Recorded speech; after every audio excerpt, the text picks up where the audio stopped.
Hello, and welcome to the Orthodontic Products Podcast. I'm your host, Allison Werner. Today, we're going to talk about what it means to build a thriving team culture. As staffing issues continue to affect orthodontic practices, retention, along with making new hires feel part of the team, is so important. Part of this is understanding the different generations within your staff and how to benefit from their strengths and bridge those generational divides. And joining me to do this is Cassie Kellner. Cassie is the founder and owner of Everbloom, an orthodontic consulting firm. Cassie has over 2 decades of experience in the orthodontic field, starting out as a team member before turning to consulting, lecturing, and working as a practice coach. Cassie, thanks for joining me. Thanks for having me. This is so fun. Oh, good. Well, I hope it continues to be that. I think we're gonna have a good conversation. So, like I said, staffing is a major concern, and they're focusing on retention. That's kind of the best way to avoid having to deal with those staffing hiring issues. A major part of that is creating a good work culture, or as you call it, team culture. What does it mean to build a thriving team culture? Well, I feel like it's like any relationship, like with any relationship, because team culture is just relationships, right? Mm-hmm. You need like the number one, like big and bold trust. Mm-hmm. Because if you have no trust, and this isn't just in orthodontics, this is just in workplace culture in general, right? Mm-hmm. What do you have if you have no trust? So I feel like practices that are maybe struggling with team culture should go back to the basics. Like what's your mission? What are your core values? Have you explained all of this to your team? You know, what does the trust actually look like for your team? If people are lacking in trust, then I think there is a rapid decline in their team culture. And without team culture, you know, all of the amazing extra things that you do in your practice, it all will fall flat if your team is not excited because you have a flat team culture. Yeah. Okay. So what are ways of building that team culture? I am finding and have found, again, you know, in my intro, you said 2 decades, which like decade is just, it's like overwhelming to hear, you know. Yeah. I've been in this field for a long time now. And, you know, myself, I have felt this as a team member, but also as a consultant slash coach. Orthodontists and teams see patients all day, every day. They are running a mile a minute, right? So I feel like if they don't have enough collaboration or communication, then team culture starts to slip very, very fast. And it's difficult to do that. Some practices are seeing 60 patients a day. Some practices are seeing 120 patients a day. Right. So like, how do they actually, you know, collaborate and communicate? If you lose that and you're not building it into your practice, you can get into a lot of trouble with your team culture. Okay. So talk to me about the generational issues that can feed into this team culture for the good and for the bad. So this is really fun for me. And I'm saying this as like a millennial. My nieces call me an elder millennial because I'm like at the top, you know, of what that looks like. But I talk about this often, and I'm like maybe a super nerd when it comes to this, but I feel like it is time, and there are plenty of practices that are doing a beautiful job with this, but it is time to bridge the divide, right? You may have somebody in your practice that is a baby boomer, and they've been there a really long time, like from the day that the doors opened, they rolled up their sleeves and they figured out how to do this. And then you may have somebody who is Gen Z who, you know, was born with a smartphone in their hand. So, you know, that's a very dramatic shift. And then you sprinkle in all the other generations, you know, like me, the millennial who grew up with like Oregon Trail, but also had AOL, you know. I think that it's really important to connect those generations within your teams. They every single generation in your practice offers so much value. And I think that there's been a stigma. I mean, I can certainly speak for millennials because I am one. You know, there was like the millennials need the trophies. They need to win at everything they need. And I don't know that that's necessarily true. I think what we've done accidentally is we've put all of these generations in a box, and not all of these individuals that people are hiring fit in that box. So I think it's important to, again, going back to trust, communication, collaboration, like really being able to connect all of these generations within the workplace is only going to better your team. When people keep themselves in these like little boxes and they're not, because you can learn things, but you can also unlearn things. You know, and I think that it's important for team members and leaders to understand that, you know, maybe we've learned this behavior or we've learned this style, but we can also unlearn these things and learn new things. So I think it's so important to connect everyone on your team. It doesn't matter how old they are. Well, as the Gen X in there, the ones who are always forgotten. I know, it's so true, by the way. So, and Gen X, like that too, you know, Gen X was given these like this digital world in the workplace. Like they had to kind of figure it out first. You know, me as a millennial, I had like dial up at home and then it came later in the workforce. So there's just, there's opportunity to learn from every single generation and practices should be doing this. Yeah. Okay. So let's break down the different generations and what they bring to the table and the mindset that can affect the team relationships. Because you already talked about how generalizations about a generation can, you know, create some issues. So let's start with boomers. Okay. What do they bring to the table? So as I said, you know, boomers are like, they had to work really hard. Like for me, just use me as an example. I'm going to be 40 in 2 months. It's so easy for me. I'm so used to like typing in the Google machine and figuring things out, right? Right. Boomers did not have that. They had to like, there was like blood, sweat, and tears that went into the workforce of, okay, we don't have a system. Let's create this system. Like there was like true grit there. And a lot of those boomers are still in these practices. They've had to figure this stuff out on their own. And there's such a level of respect for that. I think teams can learn from that kind of work ethic and how these individuals have learned over the years.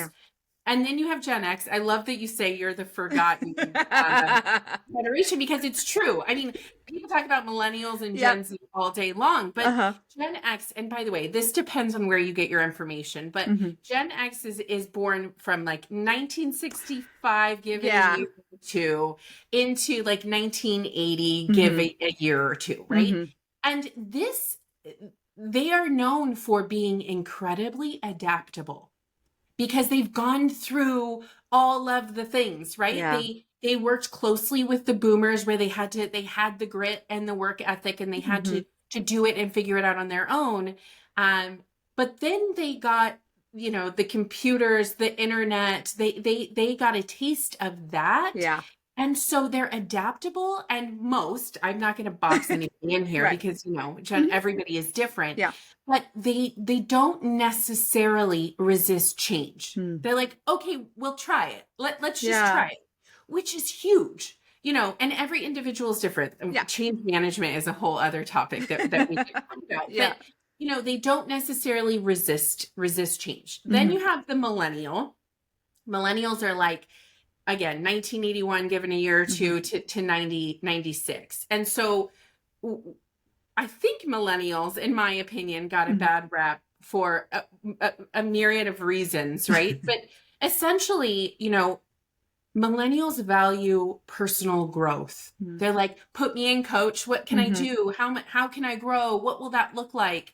And so why not give them the projects to figure out, you know, they can collaborate and understand the boomers and the Gen Xers. And I had dial up and I had to figure out this digital world. But they can also, they also understand the digital world on a whole other level. Like they're quick to adapt to these things as well. And then you have Gen Z, right? So Gen Z is like, again, 97-ish to 2012-ish. Okay.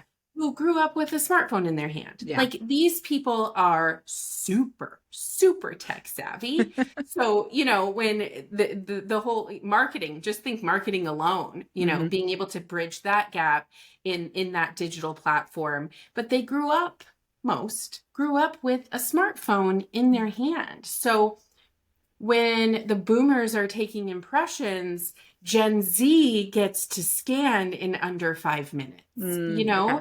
but there's so much that can be learned in between all of that, which is patient care, how to speak to people, how to connect with people. I think,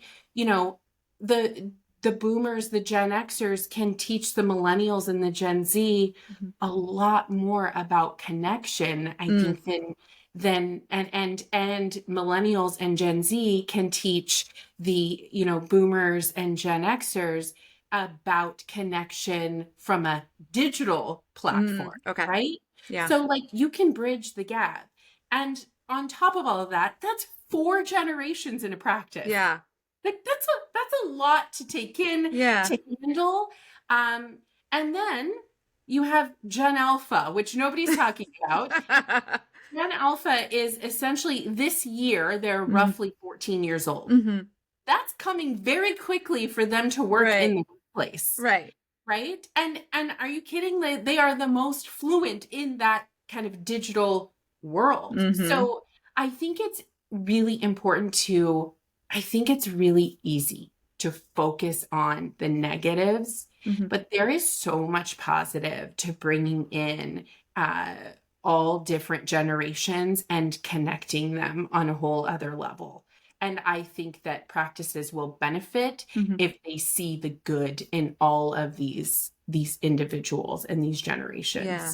Can you give, you talked a little bit about there with some examples of how the different generations can work together. Can you kind of give an example within an orthodontic practice of, maybe on the clinical side and maybe on the front desk side of how you can use the different generations to benefit the practice? I think as a practice as a whole, creating a team buddy system from day one, new hires coming in and going, okay, this is your team buddy. The team buddy doesn't necessarily have to be in the same age group, right? Yeah. Maybe they have a ton of experience and they've been here for a long time, or vice versa. I think creating a team buddy system and being able to connect these individuals and giving them the tools to be able to connect with one another, because you'll find that team members will just gravitate to what's comfortable immediately. Right. But if you assign them a team buddy that says, hey,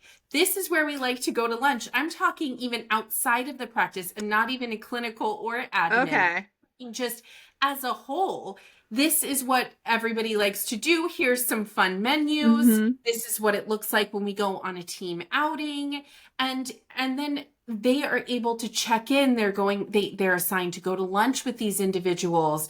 Like they're connecting the divide, even outside of this kind of day to day, right? And when you have trainers that are training, whether that's admin or clinical, that is also really important to pay attention to who your trainers are and the difference there. I think it's important to create these programs within your practice so that from day one, you are connecting all of the people in your practice. Okay. So what's the doctor's role in creating a thriving team culture? This is actually really good. To the doctor, a leader, any type of leader in the practice, it is so important that they create a safe space for these individuals, right? Because if you are really struggling with team culture, likely there obviously is a trust issue, but also have we created a safe space to be able for all of these people to be able to connect? Yeah. And, I say this often, but you have to be able to work in your practice, like the day-to-day stuff, but you have to be able to also work on your practice. And so by working on your practice, you're working on your team culture. And as I said before, orthodontic practices are Hmm. so busy Right. all day long that if they don't build in true connection, if they are not giving their teams time to collaborate, Hmm. they should be building in team meetings, team buddy systems, team wellness programs would be absolutely amazing. They should be doing clear 101s, having onboarding processes, in order to connect everyone Hmm. and give everyone a safe space is Yeah. really important. The trust also should come from them, right? Hmm. So if I hire someone and I'm like, we have a beautiful team culture, we're also going to train you Yeah. and we make all of these promises, and then something happens Hmm. and they don't get the full onboarding or training that they were promised, and they're kind of either thrown to the phones and now they have to do Hmm. what they have to do, just kind of Yeah. figuring out on their own, or they're thrown into a chair and they have to figure out how to do orthodontics on their Right. own with a sprinkle of help. Well, then they too have lost trust. So, the working on your practice, that's the piece that Hmm. is really, really important. Without that, people wonder why they're not retaining. Mm. And a lot of that has to do with you're not giving your team the tools to be able to thrive. A massive part of that is obviously team culture, but there's Yeah. so much that comes along with that as Hmm. well. Okay, so what are some activities or programs that a practice can engage in on a regular basis to kind of create that team culture and just general wellness within the practice? Yeah, I think, it's really important. Listen, I know, and I'm saying this as an adult, but like pizza and food and connection, like Yeah. everybody connects at the table, right? Hmm. I Hmm. mean, I have been into practices where we take a break and everybody's at lunch and people are howling, laughing Mm. hysterically because like that's their true time to connect. When you Ah, okay. when you're running a mile a minute in these practices, how much are you actually connecting, in between seeing new patients and sterilizing, and Hmm. you're not, right? it's Hmm. it's it's it's all business. I have Yep. a patient or a mom or a dad or somebody staring at me. Yep. There's no time to connect. Most times people are connecting on their lunch breaks. Mm. And so, connecting and having team outings, creating wellness programs where you're looking at your schedule in advance. Hmm. That's what I encourage. I mean, in 2025, the ultimate goal should be looking at their schedule in advance and building in the time for your team to connect, communicate, collaborate, and create really, really fun events for your team. Hmm. And some of that stuff, honestly, Allison, can just be like a day off. Right? Yeah. It doesn't have to be this full on scavenger hunt, which is Hmm. really fun, by the way. Yeah. And it could be a really fun team outing. But some of these people are just burnt out sometimes, Mm. and they just need space. They just need time. Gift cards and love goes a really long way, but Yeah. also understanding what your team wants. Mm. What is it that they're looking for to be rewarded in any way? Yeah. Or let them vote, let them have say in these team outings. Create a list of 5 and they get to choose. Hmm. What you don't want when you're trying to communicate, collaborate, and connect Hmm. is to create something where people then are like, oh, I have to move Yeah. things around with my children. Hmm. Now I have to get a babysitter, which, by the way, Right. some of that has to happen, but Yeah. that shouldn't always be the case. Right. It should be easy, Hmm. right? It should be like surprise taco trucks for lunch. It should be, ice cream, at 3 o'clock. It should Right. be somebody going on a coffee run. It should be donuts. It should be, it should be connection. Yeah. Connection in any capacity, Hmm. I think, is most important, because there are plenty of teams that I have talked to and see and practices that I've been in where they haven't had a team meeting once, and maybe it's October. So Oh, we've gone okay. 10 months and we haven't connected really at all. One other thing, and Hmm. this is, I know that this makes people uncomfortable, Yeah. but having growth plans and scheduling one-on-ones Mm. is really important. And those don't necessarily, I think people think of these things as negative, Right. right? Yeah. They don't have to be. It doesn't Hmm. have to be negative. It can just be, how are you doing? Is there anything that I can help you with? Is there anything that you'd like to see change in the Yeah. future? Hmm. It's just simple questions. Hmm. It's the leader, the orthodontist, the office manager, the director of operations, whoever it is, being able to sit down and connect with these individuals. And I think for years people have, I have to be honest, I don't like the term performance review. Oh, I yeah. think it's terrifying to Hmm. everybody. So Yeah. if we could just create a growth plan, let's switch from There you performance go. review Okay. to growth plan. Yeah. If we schedule those in advance and it is more of a conversation than the leader speaking, Hmm. this is what team members want. This is what is going to build a really, really beautiful team culture. And by Yeah. the way, it's not going to happen overnight. Right. If there are practices that are listening to this right now and they're like, we're really struggling, Yeah. just start really small, connect, Hmm. collaborate, bring your team together. A lot of times I'll hear, we don't have time.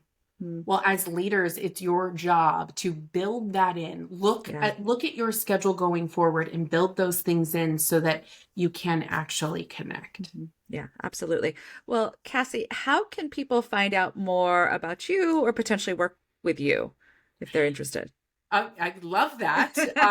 So they can head to my website, but I offer culture building programs, which is Hmm. really fun. And by the way, we're going to be talking about this in a Yeah. later podcast, so Yeah. I won't go too deep into it. But I love the DISC behavior assessment, and we'll dive into that later. Yeah. But what it does too is it's able to break up the generational divide and Hmm. understand people at their core. Yeah.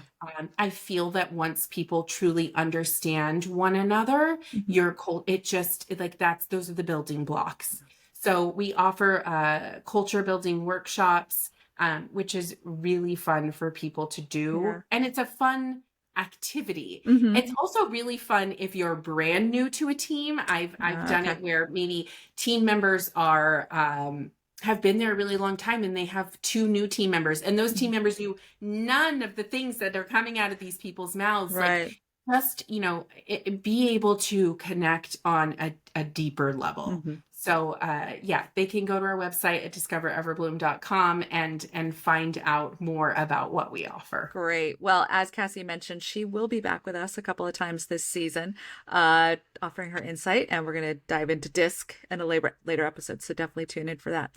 And there will be a link to her website in the show notes. So, Cassie, thank you so much for joining me today. Thank you so much for having me. This is so much fun. All right, great. We'll see you again soon. As always, thank you for joining us. Be sure to subscribe to the Orthodontic Products Podcast to keep up with the latest episodes, and be sure to check out orthodonticproductsonline.com to keep up with the latest industry news. Until next time, take care.